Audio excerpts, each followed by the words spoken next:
Hello guys, welcome back. Today I'm going to talk about Muslim by choice one more time. Let's see his post, and it says, breaking news. Nabil Quresh's widow got jungle fever and marries an African dude.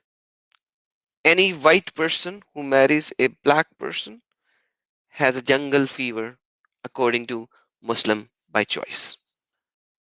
This is the level of Muslim by choice. And it's not just his level. If you look at the number of likes versus the number of dislikes here, 172 likes, 172 likes. What do you think is happening? You know how many comments are there? 582 comments, 172 likes. I can't see any dislike. Can we hide dislikes? I don't know. And if we cannot hide dislikes, it seems like there are no dislikes. I'm going to show you a comment because he, till yesterday, had pinned this comment and now he has unpinned it. So let me show you this comment. The comment comes from the wall comment. Okay. And he says, I see a lot of comments suggesting that this post be taken down. But try to remember what Nabil said and did while he was alive. He claimed to be Muslim while he was actually an Ahmadiyya. Ahmadiyyas do believe in the same Quran and same Muhammad, FYI. A lot of Sunnis do not take Ahmadiyyas to be Muslims, but they claim themselves to be Muslims. So Nabil was not doing a hypocrisy. He was claiming what Ahmadiyyas claims themselves to be. And he was very open from his first testimony till the last. He never lied about it. Anyhow, let's read the next point. Nabil lied over and over again about this past religion. No, he did not lie. He did not lie. He told almost in every stage show that he was Ahmadiyya, even in his book, but never publicly acknowledged his Ahmadiyya faith to my knowledge. Now this guy is trying to fix it by saying to his knowledge, then did he actually read his book? In his live show on stage, Seeking Allah Finding Jesus, that you can watch on YouTube, an audience member explicitly asked a question and he proclaimed it openly as well over there that yes, he is Ahmadiyya. So nowhere he tried to hide this fact. Let's read next. His book was titled Seeking Allah Finding Jesus. That's what I was saying. Which we know is misleading. Now, if he has studied that book, in that book, he describes himself to be an Ahmadiyya. Why is he lying? So, if this book was misleading, then he has read this book. And if he has read this book, then this part goes down the drain. Nobody forced him slander Islam when he converted to Trinitarian Christianity. Who said anybody forced him? Thank you. Thank you for acknowledging that he wasn't forced. He was not slandering. He was showing the true face of Islam, which is written in the Sunni Kutub. But he did so for fame and money. He did so for fame and money. So every Muslim apologist, Ali Dawa, Shabir Ali, Zakir Naik, Yasir Qadi, every Muslim scholar who says anything about Christianity are actually doing it for fame and money. They are actually doing it for fame and money by the same very logic that he used. by the same very logic that he used, because they are slandering Christianity, hence they are doing it for fame and money. Nothing more, nothing less. Nabil chose to align himself with two Christian apologists, Ravi Zacharias and David Wood. We we now know Ravi was a pathological liar and sexual deviant. David Wood continues to mock Islam, Muslims, and our Holy Quran. He ate pages of Quran. He and his cat walks all over the Quran. Nabil was no saint. So in the last two lines, he did not said anything about Nabil. Let's read next. Neither were his mentors. Nabil is dead now, but his apostasy still negatively affect the Muslim community to this day. Thank you, Nabil, for your work.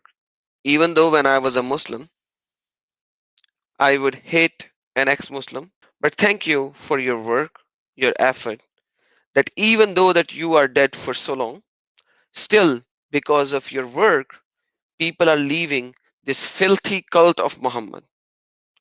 Thank you so very much for your work.